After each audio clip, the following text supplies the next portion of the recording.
네, 우리 하나님 말씀을 함께 보도록 하겠습니다. 우리 사도행전 11장을 같이 볼까요? 사도행전 11장 우리 18절로 26절의 말씀입니다. 네, 우리 교독으로 하나님 말씀 같이 볼게요. 사도행전 11장 18절로 26절의 말씀입니다. 네, 저부터 우리 하나님 말씀을 함께 교독하겠습니다. 그들이 이 말을 듣고 잠잠하여 하나님께 영광을 돌려 이르되, 그러면 하나님께서 이방인에게도 생명 얻는 회개를 주셨도다 하니라. 그때 스데반의 일로 일어난 환난으로 말미암아 흩어진 자들이 베니게와 구브로와 안디옥까지 이르러 유대인에게만 말씀을 전하는데, 그 중에 구브로와 구레네 몇 사람이 안디옥에 이르러 헬라인에게도 말하여 주 예수를 전파하니, 주의 손이 그들과 함께 하심에 수많은 사람들이 믿고 주께 돌아오더라. 예루살렘 교회가 이 사람들의 소문을 듣고 바나바를 안디옥까지 보내니, 그가 이르러 하나님의 은혜를 보고 기뻐하여 모든 사람에게 굳건한 마음으로 주와 함께 머물러 있으라 권하니, 바나바는 착한 사람이요 성령과 믿음이 충만한 사람이라. 이에 큰 무리가 주께 더하여지니라. 바나바가 사울을 찾으러 다소에 가서, 우리 함께 읽겠습니다. 만남의 안디옥에 데리고 와서 둘이 교회에 1년간 모여 있어 큰 무리를 가르쳤고, 제자들이 안디옥에서 비로소 그리스도인이라 일컬음을 받게 되었더라. 아멘. 네, 이렇게 또 한 주 만에 우리 함께 공동체로, 가족 공동체로 모여서 주님 앞에 예배할 수 있어서 참 감사합니다. 네, 다들 코로나 안 걸리고 잘들 건강히 계시죠?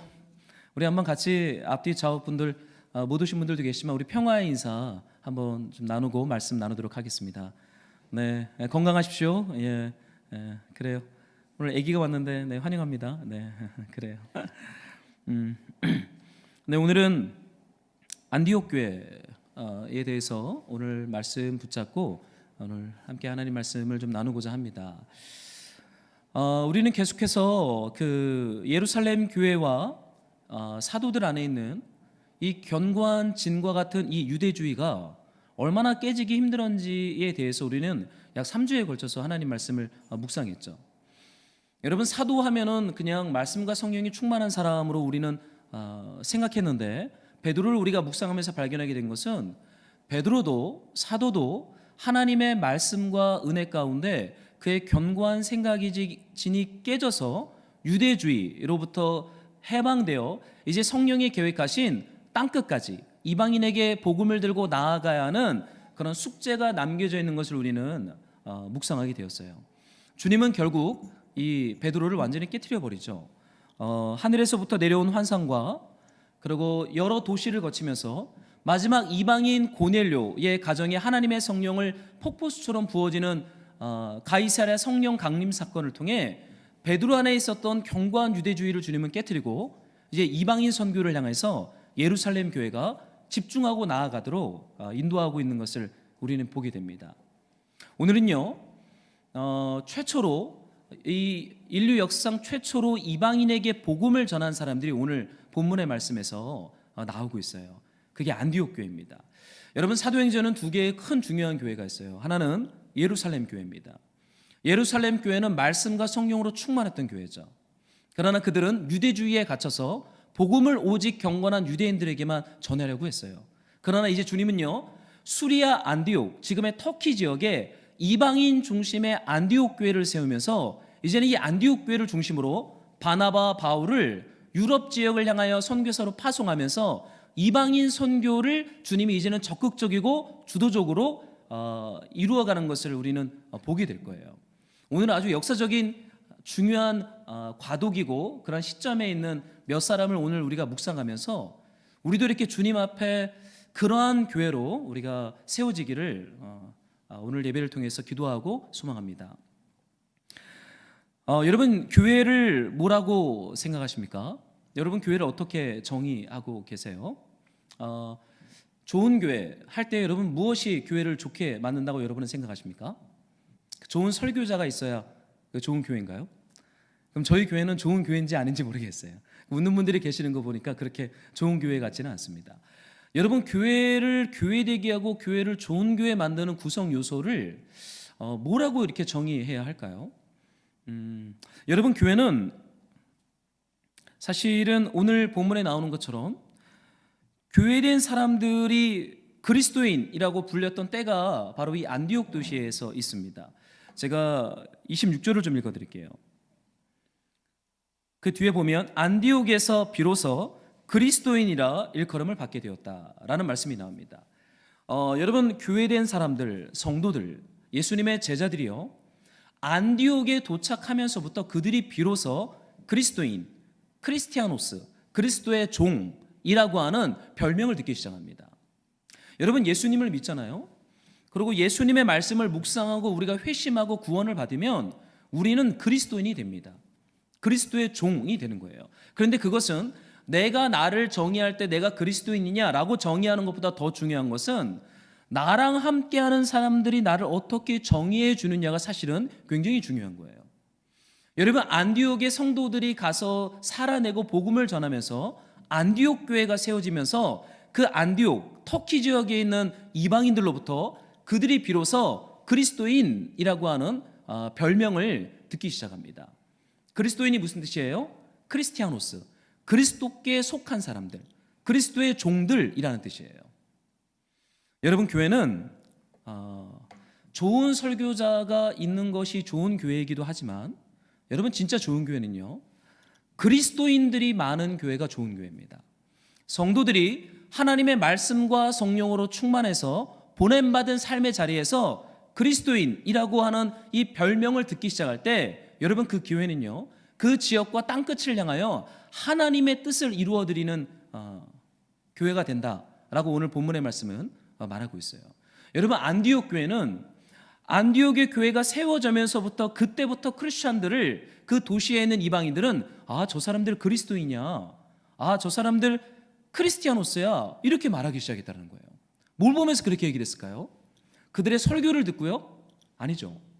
그들이 살아가는 삶의 방식을 보면서, 애를 키우는 걸 보면서, 돈 버는 걸 보면서, 그들의 표정과 언어와 삶의 태도를 보면서 저 사람들은 좀 독특하네. 뭐지? 누구지? 그리스도를 주님이라고 믿는 사람들이래 라고 그들이 이걸 듣기 시작하면서 저 사람들 예수쟁이구나, 크리스티아노스, 그리스도의 종들이구나 라고 하는 애칭과 별칭을 그들에게 붙여주기 시작했다는 겁니다. 여러분, 좋은 교회는 좋은 설교자도 있어야 되지만 좋은 성도들도 있어야 합니다. 그러니 저한테만 모든 책임을 돌리지는 마시기 바라요. 여러분들에게도 책임이 있고 저에게도 책임이 있죠. 우리 모두에게 여러분, 좋은 교회를, 주님이 기뻐하는 교회를 세워가야 할 부르심은 우리에게 있는 것 같아요. 근데 저는 중요한 것은, 말보다 더 중요한 것은 그 말을 살아내는 삶의 순종과 삶의 태도가 사실은 성령 충만함의 더 중요한 증거가 아니겠는가라는 생각을 좀 하게 됩니다. 여러분, 사람이 변화될 수 있다고 생각하세요? 여러분, 어떻게 생각하세요? 사람은 변화될 수 있습니까? 함께 사는 부부를 보면서 여러분 어떤 고백을 하세요? 사람은 변화될 수 있다고 여러분 굳게 믿으십니까? 며칠 전에, 요즘 저희 교회가 밤 기도회를 하고 있거든요. 밤에 기도회하고 다 정리하고 집에 가면 밤 10시 넘게 들어갑니다.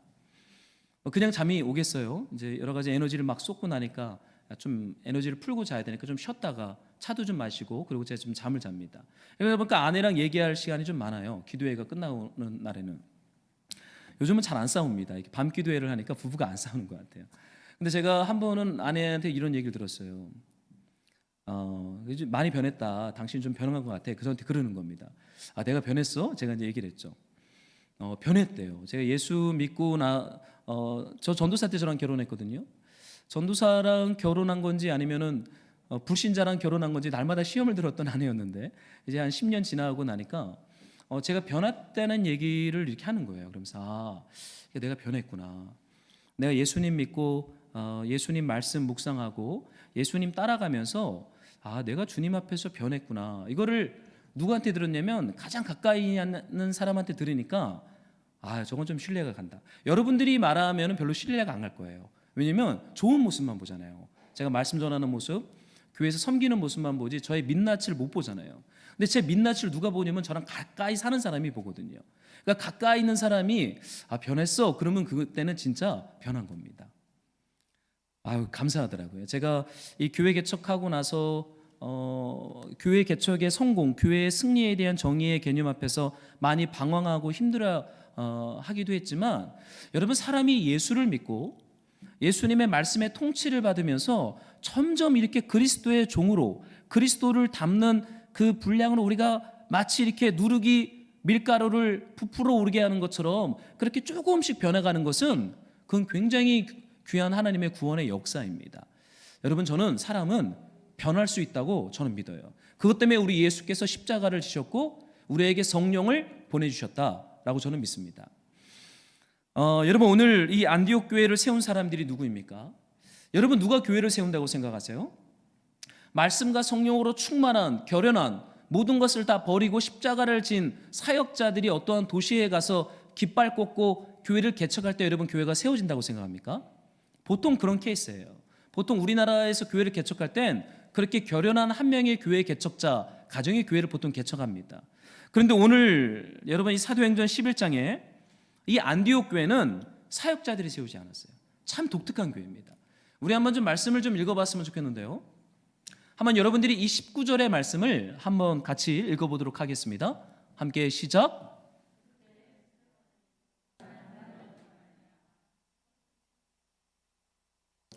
안디옥까지 이르러 유대인에게만 말씀을 전하는데, 여러분, 사도행전의 역사가 계속 이렇게 힘있게 뻗쳐지고 있는데요.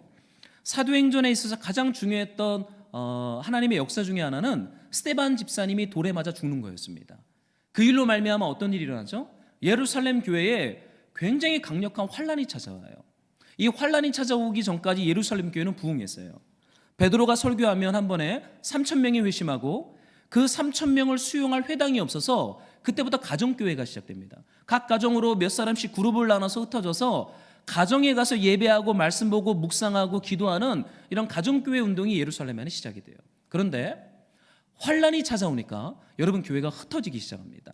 이 말씀 우리가 한번 묵상했을 거예요. 이 흩어졌을 때 누가 흩어졌습니까? 사도들을 제외한 성도들이 흩어졌어요. 이름 없는 무명의 성도들이 흩어집니다. 근데 그 중에 여기 20절에 보니까 이런 사람들이 나와요. 구브로와 구레네 몇 사람이 안디옥에 이르렀다. 네, 여러분, 구브로와 구레네 출신의 몇 사람. 여러분, 구브로가 어디냐면 키프로스 섬입니다. 바나바 집사님의 태생 고향 땅이에요. 섬입니다. 섬. 여러분, 지금도 이렇게 섬과 육지의 문화적 차이가 크잖아요. 이 당시는 얼마나 컸겠어요? 아마도 죄인들을 유배해 보내는 땅으로 사용되었던 것 같아요. 유럽에서 섬들을 종종 그렇게 사용했잖아요. 극악무도한 죄인들을 유배 보내는 곳으로 섬으로 사용합니다. 여러분, 구브로 출신이라는 것은요, 별 볼 일 없다라는 거예요. 여러분, 구레네가 어디입니까? 북아프리카입니다. 지중해 저 안쪽에 있는 북아프리카에 있는 구레네 항구, 그 구레네 항구 출신과 구브로 섬 출신의 몇 사람이 예루살렘 교회 찾아온 환란 때문에 도망치다가 어디에 도착했어요? 수리아, 터키 땅의 안디옥이라고 하는 도시에 그들이 도착합니다. 근데 여러분, 그들이 어떤 일을 시작합니까? 여기 20절에 보니까 안디옥에 이르러 헬라인에게도 말하여 주 예수를 전파했다. 여러분, 놀라운 사건이에요. 여러분, 19절에 보세요. 환란 때문에 흩어진 자들이 누구한테만 복음을 전했죠? 유대인에게만. 유대주의가 깨지지 않아요. 얼마나 강력한지 이 생각과 이 마음의 틀이, 환란 때문에 하나님이 유대주의를 깨트리려고 환란을 주셨는데 환란을 봐서 흩어졌는데도 그들은 유대인에게만 복음을 전해요. 그런데 구브로와 구레네 변방 출신의 이름도 없는 무명의 몇 사람이 안디옥에 도착해서 어떠한 일을 시작해요? 드디어 헬라인, 이방인에게 복음을 전하기 시작합니다. 여러분, 이 말씀을 읽을 때는요, 우리가 어떤 상상을 해야 되냐면 하늘에서 천군 천사가 야, 드디어 이방인들에게 복음을 전하는구나. 주님의 교회와 주님의 성도들이 드디어 이방인들에게 복음을 전하기 시작했다라고 하며 막 빵빠레를 울리고 박수를 치고 노래를 부르는 이 경축의 그림을 상상하면서 지금 이 말씀을 묵상해야 돼요. 여러분, 안디옥 교회는요, 이 구브로 구레네 몇 사람을 통해서 개척된 교회입니다. 그들이 이방인 헬라인에게 복음을 전하면서 이 안디옥에 있는 이방인들 중심의 교회가 거기서부터 세워지기 시작해요. 사랑하는 말씀으로 동역자 여러분, 주님이 역사 가운데 힘있게 사용했던 이방인 선교의 베이스가 되었던 안디옥 교회는요, 이름 없는 무명의 성도들을 통해서 주님이 세운 교회였어요. 여러분, 꼭 사역자들만이 교회를 세운다라고 생각하지 않았으면 좋겠어요. 만약에 그런 프레임이만 적용된다면 우리 조금만 믿음이 있고 열정 있는 사람들은 다 목사가 돼야 돼요. 그렇죠? 다 신학교에 가서 신학 공부하고 다 목사해야 교회 세울 수 있습니다. 근데 여러분, 사도행전은요, 그렇지 않다라고 말해요. 신학교 가야 할 이유가 별로 없어요. 다 목사가 돼야 할 이유도 없어요. 예수를 사랑하고 예수로 충만하고 예수님의 나라를 꿈꾼다면 그들이 어디를 가든지 그들은 주님이 기뻐하는 교회를 세울 수 있다라고 사도행전은 우리에게 과감하게 도전하고 있습니다.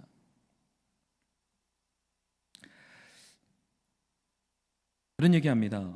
그 열정 있는 믿음의 신자들이 신학교에 가면 그 열정이 다 식고 그렇게 된다, 이런 얘기들을 우스갯소리로 우리끼리 합니다. 근데 저도 3년 신학교 신대원을 다녔지만 가니까 진짜 열정과 믿음이 식을 수도 있겠구나, 이런 고민도 좀 해봤던 생각이 들어요. 여러분, 이 구브로와 구레네 출신의 이 몇 사람들이요, 이방인에게 복음을 전하면서 안디옥 교회가 세워져요. 여러분, 나는 평신도고 나는 그렇게 특별한 훈련을 받지 않았어 라고 해서 여러분의 부르심을 제한하지 않았으면 좋겠어요. 하나님은 하나님의 역사를 이끌어 가실 때 이름도 없는 변방의 무명의 성도 몇 사람을 통해서, 몇 가정을 통해서 주님은 이방인 선교를 힘있게 담당할 안디옥 교회를 개척하시고 세우고 이방인에게 복음을 전합니다. 주님이 세우시는 교회는 이런 교회예요. 근데 여러분, 중요한 것은 이 이름 없는 소수의 몇 사람들이 어떻게 하나님의 교회가 세워지는 이 하나님 나라 운동에 동참하게 되었는가, 우리는 좀 오늘 이 부분을 좀 깊이 묵상하고 싶습니다. 여러분, 한번 생각을 해보십시오. 그들이 안디옥에 간 건 어떠한 선교와 교회 개척이라고 하는 사명 때문에 간 건 아니에요. 밀려서 안디옥에 간 것입니다. 그렇죠? 환난입니다. 환난에 밀려서 안디옥에 도착한 거예요. 여러분, 이 땅에 왜 환난이 있습니까? 여러분, 왜 고통과 고난이 있어요? 우리를 신음짓게 하고 탄식하게 하는 어떤 육체적인 고난과 환난과 질병과 어려움들이 날마다 찾아오잖아요. 여러분, 그게 왜 그래요?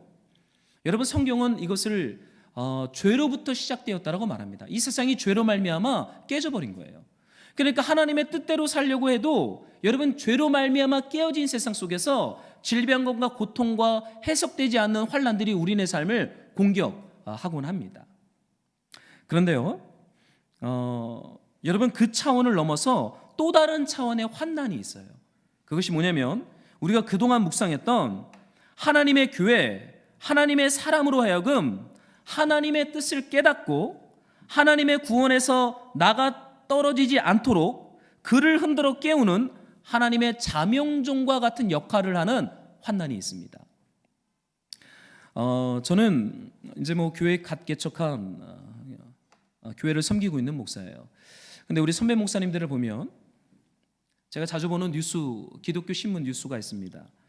저는 항상 인터넷을 열면 거기를 먼저 들어가서 한국 교회의 소식들을 이렇게 서치하는 신문을 보는 게 하나 있는데, 거기에는 우리 한국 교회의 민낯을 드러내는 참 역기능적인 깨어진 교회들의 소식들이 이렇게 뉴스로 올라와요.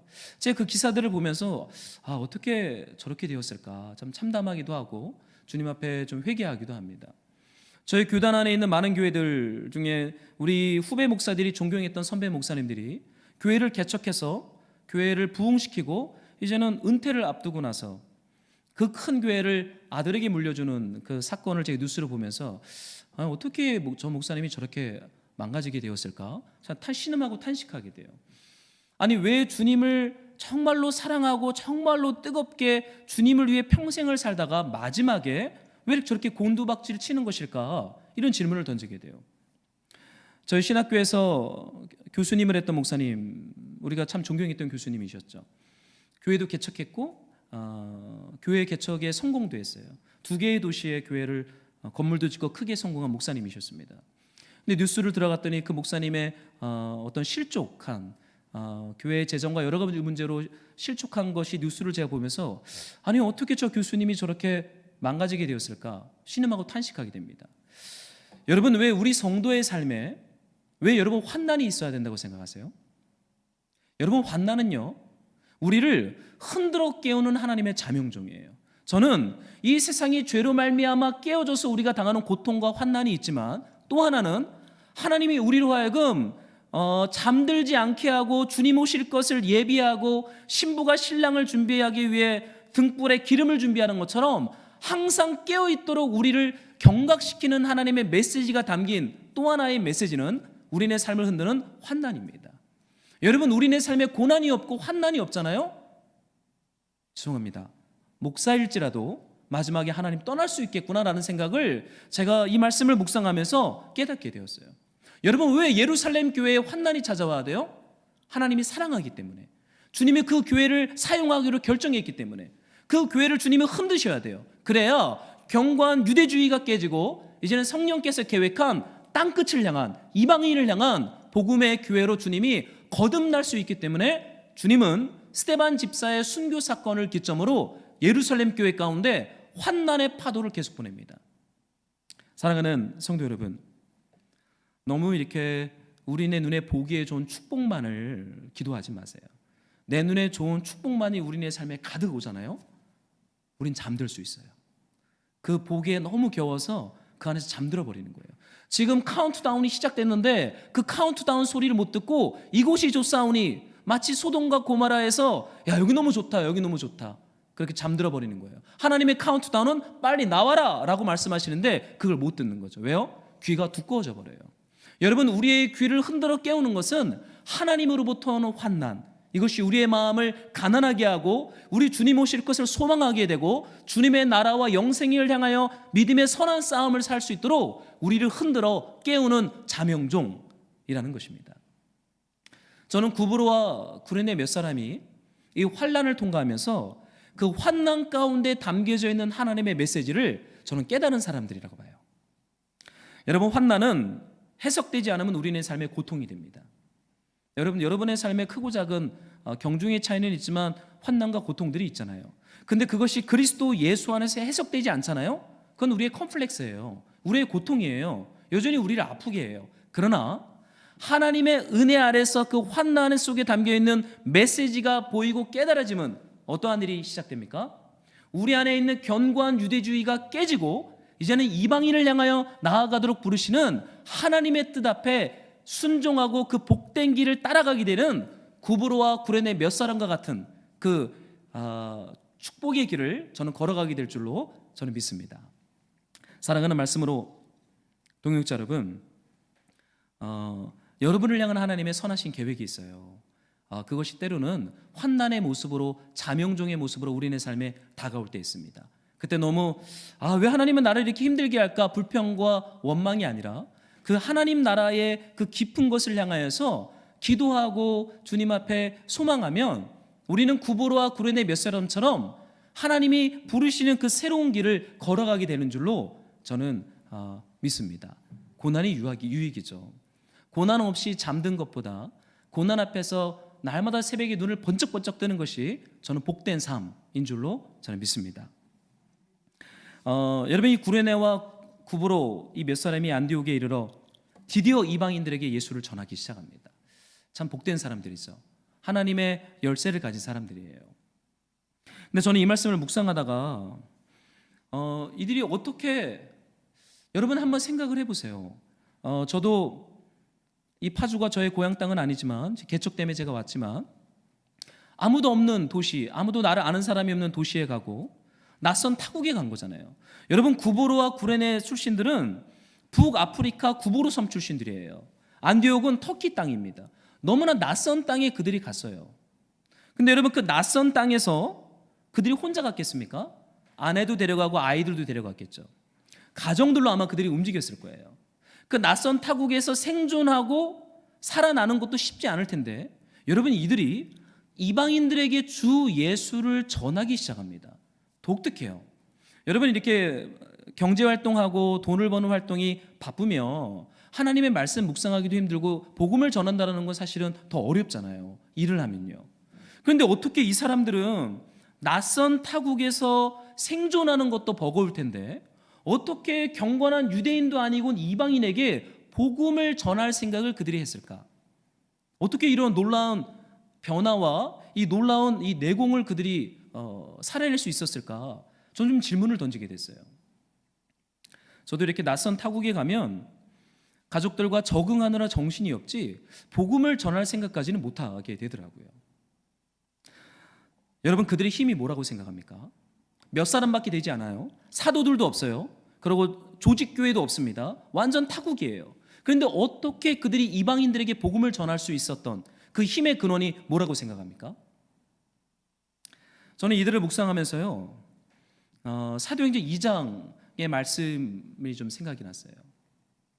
같이 좀 읽어봤으면 좋겠는데요. 여러분이 사도행전 2장 42절을 한번 같이 한 목소리로 읽어볼까요? 함께 시작.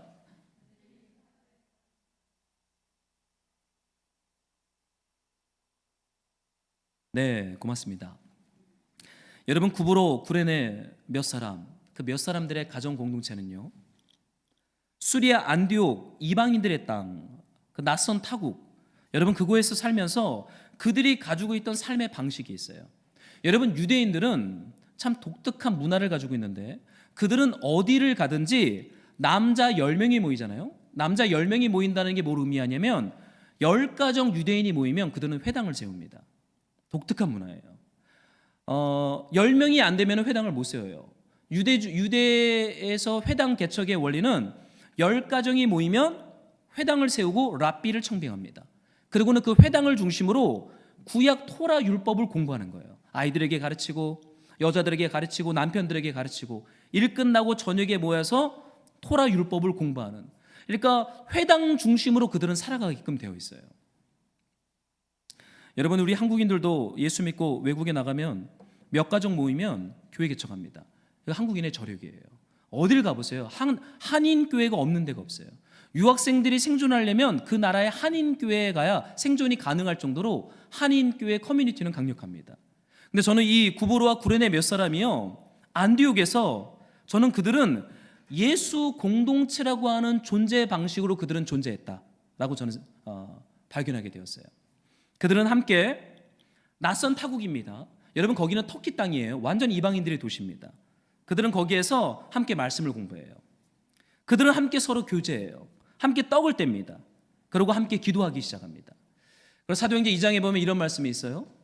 제가 좀 읽어드릴게요. 믿는 사람이 다 함께 있어 모든 물건을 서로 통용하고, 한번 45절 여러분들이 읽어주세요. 시작. 또 재산과 소유를 팔아 각 사람의 필요를 따라 나눠주며 날마다 마음을 같이하여 성전에 모이기를 힘쓰고 집에서 떡을 떼며 기쁨과 순전한 마음으로 음식을 먹었다. 여러분, 이것이 교회라고 하는 삶의 방식입니다. 여러분, 중요한 것이 있어요. 전쟁이 나서 하드웨어가 다 무너질 수 있어요. 교회 건물도 다 무너지고 신학교도 무너지고 사역자들도 없어질 수 있습니다. 그런데 전쟁이 빼앗아갈 수 없는 한 가지가 있어요. 그게 뭔지 아십니까? 복음의 DNA입니다. 복음의 DNA. 성경이 말하는 말씀의 가치들. 여러분, 건물도 없고 사람도 없고 사역자도 없어도요, 성경 말씀이 말하는 DNA 가치를 몇 사람이 모여서 그 말씀의 가치를 살아내기 시작하잖아요. 그러면 거기에서부터요, 생명의 힘이 흘러나오기 시작합니다. 여러분, 이것이 복음이에요. 이 구브로 구레네 몇 사람은 수리아 안디옥 터키 땅에 들어가서 그들이 했던 것이 뭐냐면 예루살렘에 있었던 그 복음의 가치들을 거기에서 똑같이 하는 거예요. 함께 모여서 말씀을 공부해요. 함께 모여서 물건을 통용해요. 함께 모여서 기도하고 함께 음식을 먹으면서 하나님을 찬미하고 하나님을 예배하는 삶의 방식을 구브로 구레네 몇 사람, 이 예수의 소수 공동체가 살아내기 시작합니다. 여러분, 이것이요, 역사 가운데 있는 하나님의 메시지를 발견하는 힘이었어요. 이것이요 이방인들에게 복음을 전하고 안디옥 교회를 세울 수 있었던 저는 복음의 DNA라고 저는 믿습니다. 여러분 오늘날 얼마나 바쁘고 복잡한 현대사회가 됐어요. 그래도 변하지 않는 복음의 가치가 있어요. 복음의 DNA가 있습니다. 여러분 그것을 계속해서 우리가 하고 실천하고 순종하면요 여러분 이 복잡 단단하고 예수 믿는 것이 별로 필요 없다라고 말하는 이방인 사회 이 속에서요 저는 주님의 안디옥 교회가 주님이 이끌어 가시는 주의 교회가 저는 우리의 심령과 가정과 삶의 현장 가운데 저는 힘있게 저는 세워질 줄로 저는 믿습니다. 여러분 환난이 예루살렘 교회의 사이즈를 흩어버렸죠. 큰 교회를 작은 교회 만들어버렸어요. 그 환난이 사람들을 다 흩어버렸습니다. 그러나 하나님 나라의 복음 DNA는 빼앗을 수가 없었어요. 저는 어떠한 환난과 고통과 어려움이 있어도요 저는 여러분의 삶의 자리에 복음의 가치, 예수 그리스도의 말씀, 함께 모여 주의 말씀을 공부하고 그 말씀을 살아내는 예수 공동체로서의 방향성, 여러분 이것이 있으면요 어떠한 고통과 환난이 와도요 우리를 힘들게 할 수 있지만 결코 우리 안에 있는 생명을 세상으로부터 뺏어갈 수는 없습니다. 저는 코로나가 얼마나 교회를 많이 흔들었어요. 여러분 교회들이 쉽지 않습니다. 코로나를 통과하면서 뭐 이제 예배당에 사람들이 모이는 게 쉽지 않은 시대가 되어버렸어요. 그러나 복음의 가치와 복음의 DNA를 고수하고 지킨다면 저는 이것보다 더한 고통과 환난이 찾아온다라고 할지라도요 괜찮은데 예배 드리셔도 되는데 그래요. 네, 조그만 영화부시를 만들어야겠어요. 네. 여러분 복음의 DNA만 빼앗기지 않으면 주님의 교회는 세워집니다. 여러분 저는 이 구브로 구레네 몇 사람들의 공동체를 묵상하면서 너무 귀하다. 이렇게 근본적으로 이렇게 기초적으로만 산다면 복음은 전해지겠구나. 잃어버린 영혼들이 주님 앞에 돌아오겠구나 라는 소망을 저는 발견하게 돼요. 여러분 이 구브로 구레네 몇 사람을 통해 세워진 안디옥 교회 사람들은 이런 복음의 방식을 고수했어요. 저는 여러분들의 삶에 이런 복음의 가치와 복음의 삶의 방식들을 타협하지 않았으면 좋겠어요. 여러분들이 타협하면 아이들은 그걸 못 배웁니다. 여러분 우리가 이것을 고집스럽게 고수할 때 우리를 보고 따라오는 우리의 다음 세대에 이것을 지킬 수 있어요. 이걸 잘하는 민족이 유대인입니다. 걔네들은 아무리 돈을 많이 벌고 유대인들이 전 세계를 잡고 있잖아요. 그래도 그들이 버리지 않는 가치는 이 공동체적 가치예요. 회당 중심의 문화.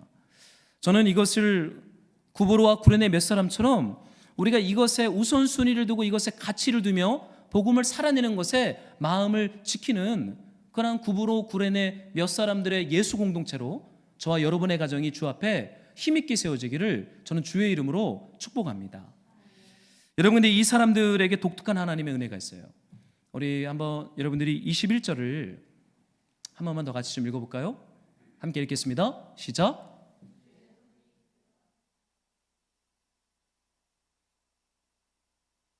아멘.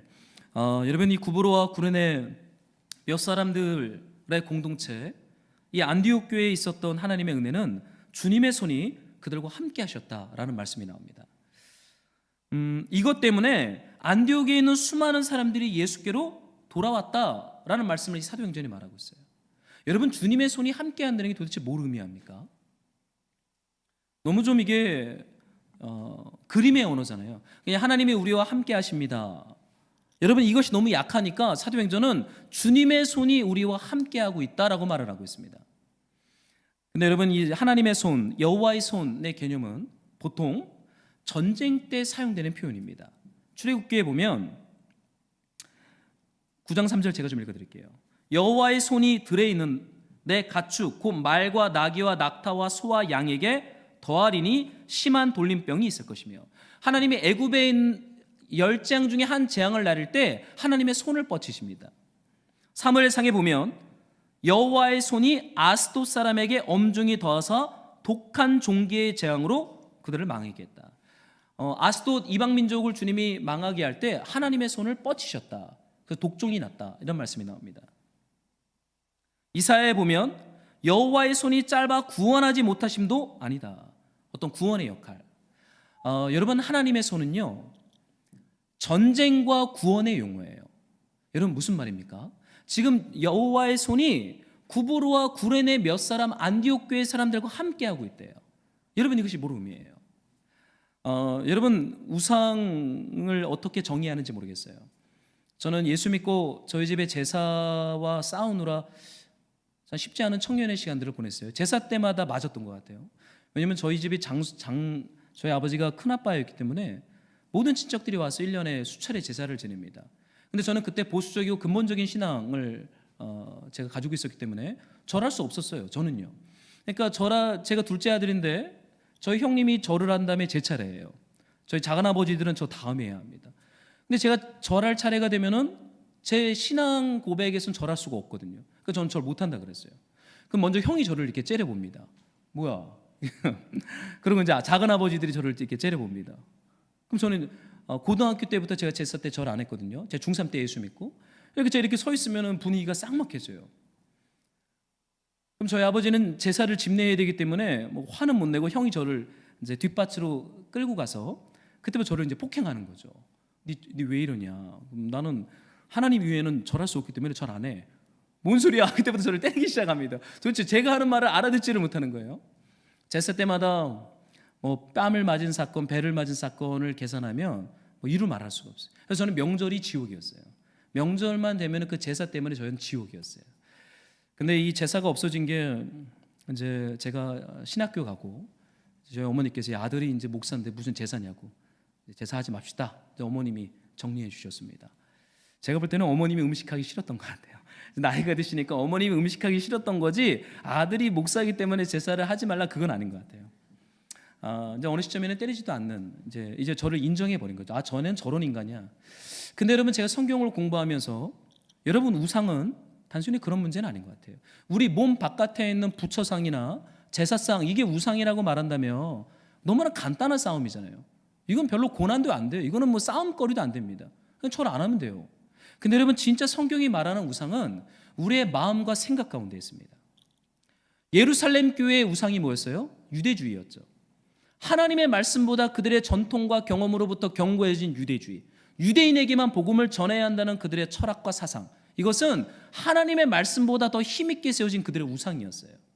여러분, 하나님의 손이 구레네, 구브로 몇 사람 안디옥 공동체 가운데 함께 있었다는 건 날마다 성도들의 마음과 생각을 사로잡고 있는 하나님으로부터 멀리 떨어져 있는 우상을 주님이 깨트리고 있다. 여러분, 교회는 은혜를 받는 곳이고 평안을 경험하는 곳이 되어야 하지만 평안과 은혜만 받아서는 안 됩니다. 교회는 우리 마음과 생각 가운데 은밀하게 숨어있는 하나님의 말씀을 대적하고 있는 그 멀리 떨어진 깊은 숨겨진 우상의 얼굴이 폭로되어지고 그 우상이 하나님의 말씀에 의하여 깨어지는 그 회심과 회개 사건이 날마다 일어나는 곳이 살아있는 교회예요. 그게 안디옥 교회였어요. 주의 손이 그들과 함께 있다. 몇 사람 되지 않는 공동체였지만 그들은 예배하고 기도할 때마다 하나님의 성령과 말씀이 그들 안에 숨어있는 우상을 드러내서 그들을 깨트립니다. 그들을 자유케 해요. 그들 안에 회심이 일어나요. 그들이 주님께 돌아가기 시작해요. 여러분, 교회는 교회 바깥에 있는 사람들에게 전도하고 선교하기 전에 내 영혼 가운데 하나님의 전도와 선교가 먼저 날마다 일어나는 교회가 되어야 돼요. 여러분, 주의 손이 그들과 함께 하셨다. 얼마나 복된 말씀입니까? 저는 우리 교회 안에 주의 손이 몇 명 되지 않는 가정들과 함께 하시기를 저는 예수 그리스도의 이름으로 날마다 기도합니다. 그래서 여러분의 마음과 생각에 나도 보지 못하는 그 숨어있는 그 우상을 주님이 폭로시키고 그들을 깨트리다가 결국 예수님께 회개하고 돌이키는 그런 회복과 구원의 역사가 날마다 일어나는 그런 힘 있는 교회가 되기를 저는 소망해요. 여러분, 그게 안디옥 교회였어요. 안디옥 교회는 날마다 회심하는 교회였어요. 근데 여러분, 중요한 것은 이 주의 손이 그들과 함께 하는데 어떠한 열매가 맺혀요? 그 뒤에 봤더니 안디옥에 있는 수많은 사람들이, 이방인들이 예수를 믿고 예수께 죽게 돌아왔다. 라는 말씀이 나와요. 참 독특하잖아요. 나가서 열심히 전도한 것도 아니고 나가서 열심히 선교한 것도 아니고 전도지를 뿌린 것도 아니에요. 그런데 이방인들이 돌아오기 시작해요. 왜 돌아옵니까? 여러분, 우리가 전도한다고 생각하죠. 저는 전도 진짜 못하는 목사입니다. 전도 좀 잘하게 해달라고 저는 요즘 기도해요. 요즘 밤 사순절마다 주님, 제가 좀 전도 잘하는 목사가 좀 되고 싶다고 이런 기도를 제가 좀 정직하게 드리기 시작했어요. 전도를 너무 못해요. 나가서 이렇게 전도하려고 그러면 왜 이렇게 부끄러운지. 관계 전도나 뭐 이런 거는 뭐 좀 되지만 정말 이렇게 혼자 이렇게 제가 아파트 전도할 때 있거든요. 저희 교회 전도지 혼자 이렇게 전도지 잔뜩 가방에 넣고 제가 이사간 아파트 이제 새 아파트니까 사람들이 막 이사 들어오더라고요. 그래서 혼자 전도지 끼고 엘리베이터 타고 27층까지 가서 위층부터 이렇게 전도지 붙이고 내려오는 거예요. 근데 붙이고 내려오는데 어떤 문이 갑자기 띠링 열리는 거예요. 제가 너무 깜짝 놀랐어요. 제가 어떻게 했는지 아세요? 제가 그 난간으로 빨리 도망쳤어요. 만날까봐. 저 사람 얼굴 보면 그 얼마나 그거 난감해요. 그럼 제가 어떻게 해야 돼요? 예수 믿으세요 말아야 되는데 제가 너무 얼굴이 빨개져서 후다닥 도망쳐서 거기 숨어 있었어요. 그러고 문이 닫히는 소리를 듣고 다시 나와서 붙이고 또 아래층 가서 또 붙이고. 정말 전도를 정말 못해요. 그래서 이렇게 부흥이 안 되나 봐요. 목사가 전도를 잘해야 교회가 빨리 부흥하잖아요. 근데 여러분, 성경이 말하는 전도는 하나님이 하시는 거예요. 우리는 그 하나님의 선교에, 하나님이 힘있게 선교하는 곳에 우리는 따라가는 거예요. 물론 열심히 전도해야 되겠죠. 핑계할 수 없죠. 물론 제가 핑계하기 위해서 이 말하는 건 아니에요. 성경이 있기 때문에 이 말을 하는 거니까 오해하지 마세요. 여러분, 성도들의 삶과 마음 안에 하나님의 손이 힘있게 뻗어서 숨겨져 있던 우상들이 날마다 깨어지기 시작하잖아요. 그러면 하나님의 선교는 그 도시 안에 숨겨져 있는 우상도 주님이 동일하게 깨트리기 시작합니다. 여러분, 안디오키라는 도시가 얼마나 음란한 도시냐면, 여러분, 거기는 로마의 3대 도시가 있어요. 그 중에 세 번째로 큰 도시가 이 안디옥입니다. 두 번째가 알렉산드리아라는 도시인데, 근데 여러분, 이 안디옥에는 강이 하나 흐릅니다. 그 강의 이름이 뭐냐면 오론테스라는 강이 안디옥에 쫙 이렇게 강줄기가 흘러요. 근데 로마의 한 시인이 한 책에 어떤 표현을 했냐면, 유베날리스라는 시인이 이런 말을 했어요. 수리아 오론테스의 하수가 오랫동안 흘러 티베르, 로마의 강을 더럽힌다.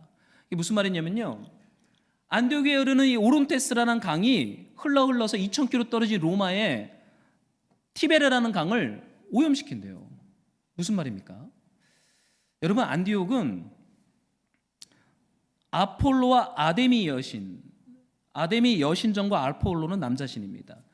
이 여신 아데미와 아폴로 남성신, 이 두 신의 어떠한 절기 때마다 그 안디옥 도시 안에 어떤 것이 행해지냐면, 아데미 신전에서 여자 제사장들과 남자 제사장들의 어떠한 종교적인 매춘이 일어나요. 그게 제사 의식인 거예요. 이게 그리스 로마 신화의 어떠한 제사 의식입니다. 그러니까 제사장들이 음란한 문화를 가지고 도시 안에 제사를 드리니까 그것이 온 도시 안에 흘러가는 거예요. 성적인 방종과 자유함으로 말미암아 안디옥에 흐르는 오론테스 강이 더러워졌다. 근데 그 강줄기가 로마까지 더럽힌다라고 하는 한 풍류 시인의 글이 나와 있어요. 그렇게 여러분, 강력한 우상과 문란함과 죄가 만연했던 도시가 안디옥입니다. 근데 여러분, 그 도시에 뭐가 세워져요? 안디옥 교회예요.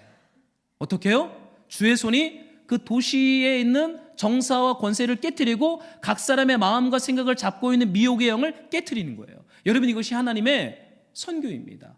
그렇다면 우리는요, 날마다 회심해야 돼요. 왜요? 도시의 선교를 위해서. 우리 교회가 회심하지 않으면 도시는 회심하지 않아요. 교회 안에 있는 성도들이 주님께 날마다 돌아가지 않으면 이 도시 바깥에, 이 교회 바깥에 있는 이방인들은 예수께 돌아오지 않아요. 이 놀라운 역설이 사실은 안디옥 교회 안에 있는 메시지죠. 여러분, 우리가 날마다 주님께로 회심할 때 세상은 주님께 돌아오게 될 거예요. 믿고, 사람들이 믿고 주께 돌아오더라.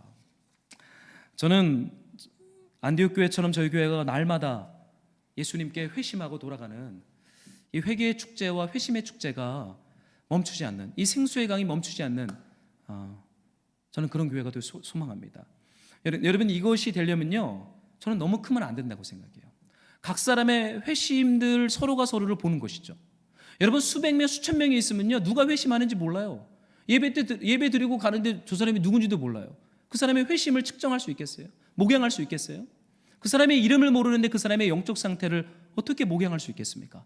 서로가 서로의 이름을 부르면서 서로의 가정의 문제를 알면서 그러면서 어떻게 예수님께 회개하고 돌아오고 있는지 서로가 서로를 볼 수만 있다면 여러분 그 교회는 깨어있는 교회로 저는 주님 앞에 안디옥처럼 저는 쓰임받게 될 줄로 저는 믿습니다.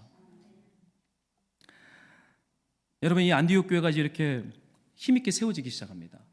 그러니까 예루살렘 교회가 이 소문을 들어요. 22절인데요. 제가 좀 읽어드릴게요. 예루살렘 교회가 이 사람들의 소문을 듣고 바나바를 안디옥까지 보냈다. 저는 사도들은 참 좋은 것 같아요. 이렇게 자기들은 예루살렘 교회에서 편안히 있고 전쟁터 최전방에서는 구보로 구레네 몇 사람 성도님들이 열심히 수고해서 교회 개척해놓고 부흥시켜놓으면 사도를 보내잖아요. 야 이렇게 목회하라 그러면 뭐 진짜 편하겠다. 그런데 여러분 중요한 것은 누구를 보냅니까? 바나바를 보내요. 근데 그 바나바가 안디옥 교회에 와서 무엇을 보기 시작해요? 바나바가 안디옥 교회에 도착했는데 하나님의 은혜를 봅니다. 저는 교회에는요 하나님의 은혜를 보는 사람들이 저는 있어야 된다고 생각해요. 여러분 하나님의 은혜를 날마다 봐야 돼요. 그래야 우리가 주님께 돌이킬 수 있어요. 물론 교회가 하나님의 은혜가 빼앗기지 않도록 날마다 사역자들이 열심히 기도하고 사역을 해야 되겠죠. 근데 여러분 안디옥 교회는 사역자가 있기 전에 이미 하나님의 은혜가 넘쳤던 것 같아요. 바나바가 와서 그것을 보고는 뭐라고 말합니까? 모든 사람에게 굳건한 마음으로 주와 함께 머물러 있으라. 여러분 안디옥 교회 공동체는요 그 교회 공동체의 사람들은 굳건한 마음으로 주님 앞에 머물러 있는 사람들의 공동체였어요. 여러분 지속적인 게 중요합니다. 이렇게 그런 표현 하잖아요. 뚝배기 신앙, 냄비 신앙. 저 뭐 그런 표현 별로 안 좋아하는데 냄비는 빨리 끓잖아요. 네, 빨리 식어요. 뚝배기는 천천히 끓는데 천천히 식죠. 근데 그 비유가 말하는 메시지는 지속성입니다. 여러분 지속성. 여러분 하나님의 은혜 앞에 환난이 있든 없든 좋은 일이 있든 없든 축복이 있든 없든 지속적으로 주도적으로 그리고 성실하게 하나님의 은혜에 머물러 있는 삶. 여러분 이 삶은 안디옥 교회를 안디옥되게 하는 힘이었어요. 여러분 기복이라는 것이 있잖아요. 하나님의 은혜가 폭포수처럼 느껴질 때는 폭포수처럼 반응을 해요. 근데 하나님의 은혜가 항상 그렇습니까? 그렇지 않아요. 여러분 인생과 삶을 살아보셨겠지만 하나님의 폭포수와 같은 은혜가 날마다 있는 것은 아닙니다. 뚜벅뚜벅 걸어가야 할 광야가 있어요. 걸어가는데 아무런 표적과 역사와 기적이 일어나지 않아도 계속 걸어가야 돼요. 왜요? 광야 같은 세상이기 때문에. 하나님이 우리를 광야로 부르셨잖아요. 광야에 표적과 기적이 없어도 어떻게 해야 돼요? 하나님의 은혜 앞에 머물러 있어야 돼요. 여러분 이게 교회입니다. 혼자는 못해요. 구브로와 구레네 몇 사람들은 함께 사도행전 2장이라고 하는 복음이라고 하는 삶의 방식으로 지속적으로 하나님의 은혜 앞에 머물러 있는 삶을 그들은 빼앗기지 않았어요. 저는 그래서 하나님 앞에 우리네 삶의 성실함으로 지속적으로 앉아있는 훈련은 매우 중요합니다. 우리는 이 훈련을 오랜 시간 주님 앞에 받아야 돼요. 바나바가 이야기해요. 굳건한 마음으로 지속적으로 주님과 함께 머물러 있으라.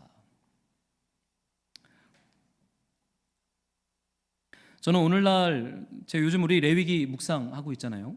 제가 레위기를 묵상하면서 배우는 것 중에 하나는요, 하나님의 임재에 들어간다는 게 쉬운 게 아니구나. 이걸 요즘 제가 배워요. 레위기 보세요. 뭐 이렇게 옷에 조금만 오염물질이 나도 하나님이 임재하지 않으니까 그 옷을 빨거나 불에 태워버리라 그러잖아요. 집이 조금만 지저분해도 집을 정리정돈을 잘해라. 굉장히 힘든 말씀을 많이 해요. 근데 여러분 유태인들은요, 아이들이 글자를 읽기 시작하면 레위기부터 가르칩니다. 독특하죠. 보통 창세기나 시편이나 잠언, 지혜의 책인 잠언을 가르칠 줄 알았는데 그렇지 않아요. 레위기를 가르칩니다. 왜냐하면 레위기는 시간과 공간과 몸의 거룩함을 가르치는 책이거든요. 여러분 예배를 뭐라고 생각하세요? 여러분 오늘날 기독교의 위기는 눈과 귀를 즐겁게 하는 것입니다. 여러분 유튜브 하나만 딱 틀어보세요. 얼마나 오늘 눈을 즐겁게 하는 예배가 쫙 펼쳐져요. 그 유명한 찬양가 사역자들이 얼마나 이렇게 찬양 인도를 잘해줘요. 눈이 즐겁죠. 귀를 즐겁게 하는 말씀은 클릭 하나로 막 쏟아져 내립니다. 그런데 우리의 몸을 불편하게 하는 예배는 없어졌어요. 그렇지 않습니까? 모르겠어요. 저는 어릴 때 신앙생활, 제 중학교 때 예수님을 믿었기 때문에 그때는 참 열정이 극심이었던 것 같아요. 예배 드리러 갈 때 헌금할 돈이 어디 있습니까? 부모님이 예수 안 믿으니까. 근데 그때 1,000원짜리를 다리미를 가지고 다리는 것이죠. 왜냐면은 제가 다녔던 교회는 보수적인 교회였기 때문에 그렇게 저를 가르쳐 주셨어요. 그러니까 제가 토요일에는 다리미를 가지고 1,000원짜리 이렇게 다려요. 손수건 위에 깔고 안타게 빳빳하게 다립니다. 그리고는 이렇게 거기다 이렇게 주님 감사합니다 한 주간의 감사를 써서 그렇게 헌금하는 것을 중고등부 때 배웠습니다. 저는 중학교 때 운동을 해서 체육복밖에 집에 없었거든요. 교회를 가려고 그나마 좋은 체육복을 입고 교회를 갔는데 전도사님이 저를 불러요. 이끼야, 얘기 좀 하자. 너 예배를 오는데 어떻게 체육복을 입고 오니? 그래서 제가 제일 좋은 체육복인데요. 제가 그랬어요. 저는 그때 제 검도 선수였기 때문에 운동복밖에 없었습니다. 그러니까 전도사님이 그러는 거예요. 그래도 바지를 입고 예배를 드려야지. 제 집에 가자마자 어머니한테 엄마 장날에 가서 바지 하나만 사줘. 그래서 어머님이 청바지를 하나 사줬어요. 그때부터 저는 청바지만 입고 교회를 다녔습니다. 그렇게 몸으로 드린다라는 것이 뭔지 저는 오랜 시간 청소년 때 그렇게 예배에 대한 훈련들을 받았어요. 근데 어느 시점이 되니까요, 제가 율법주의적인 걸로 세상을 판단하는 건 아닙니다. 여러분, 하나님 앞에 머문다라는 것은요, 단순히 우리의 눈과 귀를 즐겁게 하는 것을 넘어서 우리의 몸을 레위기 신학에 따라 때로는 불편하게 하는 겁니다. 여러분, 레위기 신학을 잘 읽어보세요. 몸을 불편하게 만들어요. 계속요. 곰팡이가 쓰면 그거 빨래요. 일주일 동안 집에서 자가격리해야 돼요. 저 벽에 곰팡이가 쓸잖아요. 그럼 제사장들이 어떻게 해야 돼요? 와서 그거 부셔버리는 거예요. 구약의 제사장들은 몸을 쓰는 사람들이었어요. 오늘날의 제사장들은 뭘 씁니까? 머리를 쓰죠. 그리고 입을 씁니다. 그래서 종종 제가 쓰는 말이 물에 빠지면 입만 둥둥 뜰 것이다. 그러나 옛날에 구약의 제사장들은 안 그랬어요. 망치를 두고 다니면서 집이 오염되면 집을 부셔요. 왜입니까? 거룩한 하나님의 임재 앞에서 지극히 작은 것도 허락하지 않는 거룩함의 신학이 그 당시에는 가득 차 있었어요. 여러분, 이 안디옥 교회는 굳건한 마로 주님 앞에 머물러 있을 때 그들은 몸으로 주님 앞에 머물러 있는 훈련이 있던 사람들이에요. 여러분, 이것이 안디옥 교회를 세웠던 힘이었죠. 근데 여러분, 이 바나바가 이렇게 이야기합니다. 바나바에 대한 정의글이 여기 좀 독특한 표현이 나와요. 한번 여러분들이 한 번만 더 24절을 좀 읽어주시겠습니까? 함께 시작.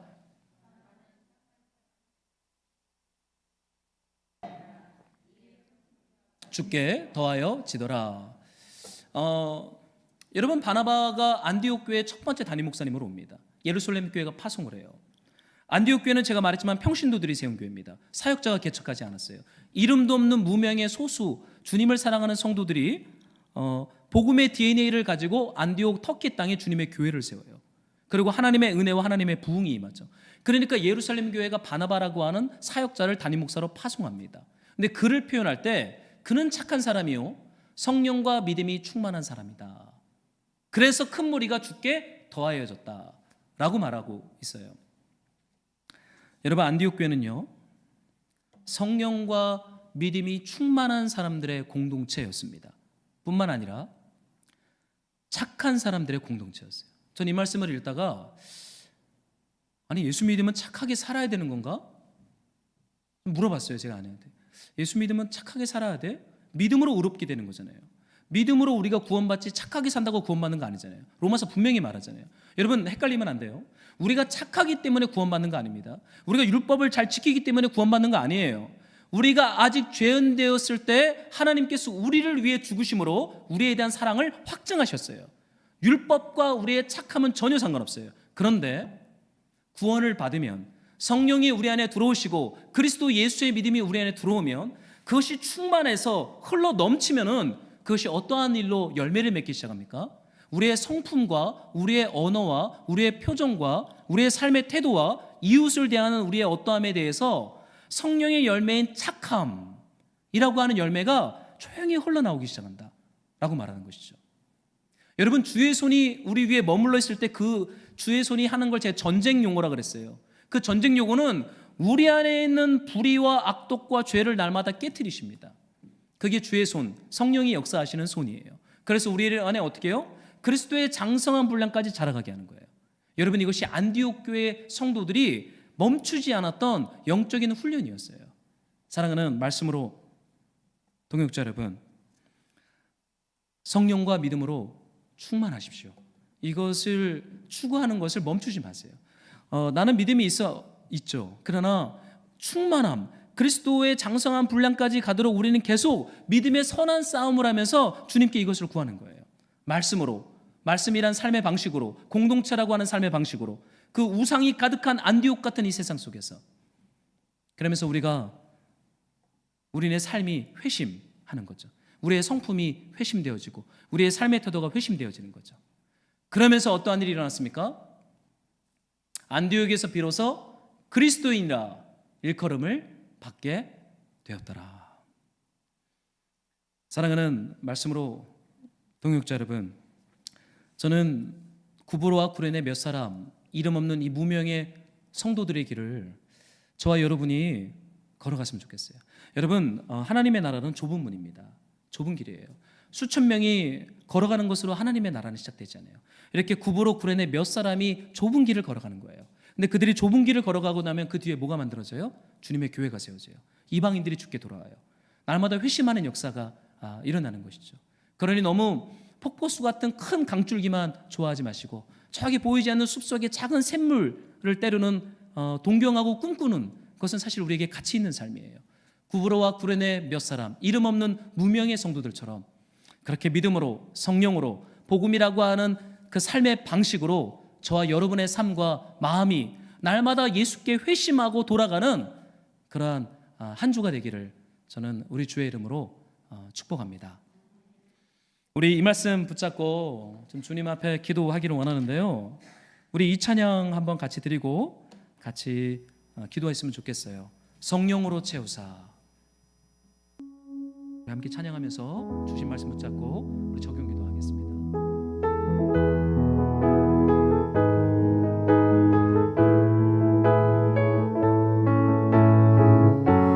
성령으로 채우사 주 보게 하소서. 주 임재 속에 은혜 알게 하소서. 성령으로 채우사 주 보게 하소서. 주의 임재 속에 은혜 알게 하소서. 주 뜻대로 살아가리 세상 끝날까지.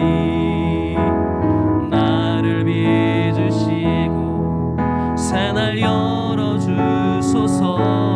의에 줄이고 목이 마르니 성령의 기름 부소서. 의에 줄이고 목이 마르니 내 잔을 채워 주소서. 우리 한 번 더 고백합시다. 성령으로 채우사.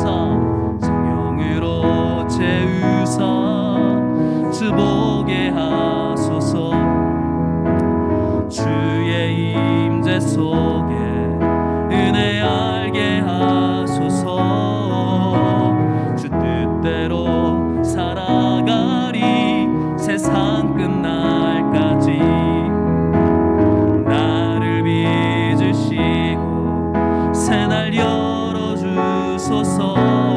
의에 줄이고 목이 마르니 성령의 기름 부소서.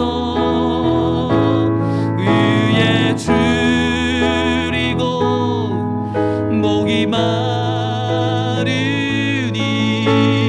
내 잔을 채워 주소서. 의에 줄이고 의에 줄이고 목이 마르니 성령의 기름 부소서. 의에 줄이고 목이 마르니 내 잔을 채워 가운데 주님, 우리의 마음과 생각이 날마다 예수께 돌아가고 회심하고 날마다 말씀의 복음의 DNA의 방식으로 한 주와 일터와 삶과 가정을 살아낼 수 있도록 환난 속에 담긴 하나님의 뜻을 깨달아 주의 몸된 교회와 하나님의 나라를 확장하는 증인으로, 제자로 주님 우리를 새롭게 하여 주시옵소서. 주의 손이 우리의 마음과 생각과 함께 하셔서 날마다 우상들을 깨트리시고 예수께 돌아가는 구원의 역사가 내 심령과 삶에 날마다 일어나게 하여 주시옵소서. 우리 기도하면서 나아갑시다. 성령 하나님, 우리 가운데 충만하게 임재하셔서 우리의 마음과 생각을 날마다 새롭게 하여 주십시오. 하나님의 성령과 믿음으로 충만하게 하여 주십시오. 말씀으로 충만하게 해주십시오. 우리의 몸으로 예배를 드리게 하여 주십시오. 우리의 삶이 날마다 깨어지고 고집이 깨어지고 성품이 깨어지고 날마다 그리스도의 장성한 물량까지 살아가게 하여 주십시오. 성령 하나님, 주님이 세우고자 하는 날마다 회심하는 교회가 우리의 심령 속에 충만하게 세워지게 하소서. 하나님의 거룩한 성전이 우리의 교회 가운데 힘있게 세워지게 하시옵소서. 성령 하나님을 예배하고 찬양합니다. 주님의 손과 주님의 은혜로 우리 안에 충만하게 부어주시옵소서. 주의 교회 가운데 주의 손이 함께 하심에, 주의 은혜가 함께 하심에 날마다 회복되고 회심하는 주님께 돌아가는 성령의 역사가 주의 교회 가운데 일어나게 하여 주시옵소서. 주님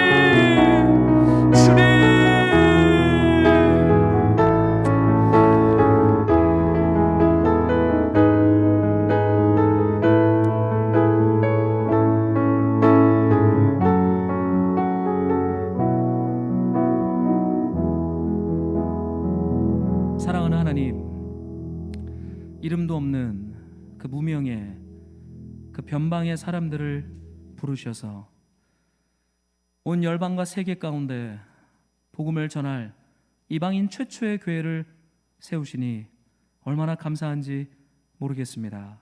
주님, 우리가 이름 없는 무명의 성도이지만 하나님의 성령과 믿음으로 충만하게 하셔서 날마다 예수님께 회개하고 돌아가며 굳건하게 예수 앞에 머물러 있는 그러한 주님의 성도들로, 주님의 교회로 우리를 새롭게 하여 주시옵소서. 우리를 통하여 주님의 교회가 가정에 세워지고 내 삶의 자리에 세워지고 일터 가운데 세워지는 그 하나님 나라의 축복을 우리 안에 충만하게 허락하여 주시옵소서. 주님, 우리를 성령으로 충만하게 하여 주시옵소서. 감사함으로 주님께 예물을 봉헌하오니 주님 받으시고 열방과 파주에 주 예수의 이름이 전파될 수 있도록 사용하여 주시옵소서. 주님 감사합니다. 예수님의 이름으로 기도드렸습니다.